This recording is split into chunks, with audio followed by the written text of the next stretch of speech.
Bathroom போகிறதுக்கு சாமியோடைய பின்பக்கத்தில் கொஞ்சம் பின்னாண்ட இப்படி போவோம். அந்த மீன்பாறை மீன்பாய் குகை போகிற தரத்தில் போவோம்.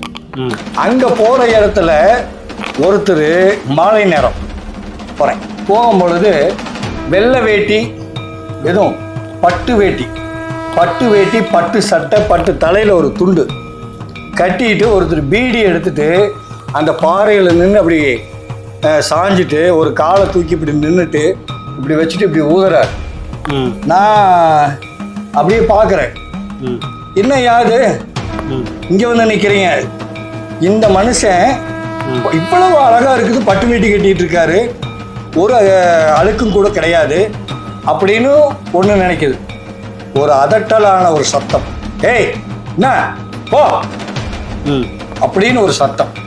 அந்த சத்தத்தில் நான் என்ன பண்ணிட்டேன், ஓ இந்த நாள் கன்ஃபார்மாக உண்டியல்களுக்கு தான் வந்துட்டாருன்னு சொல்லிட்டு கீழே ஆளுகளை கூப்பிட்டு கோயிலில் இருந்து ஆளுகளை கூப்பிட்டு அங்கே போகிறேன். அந்த ஆள் மனுஷன் அங்கே இல்லை. ஆனால் அந்த இடத்துல வாடாத ஒரு பன்னீர் ரோஸ் அந்த இடத்துல நின்னுது.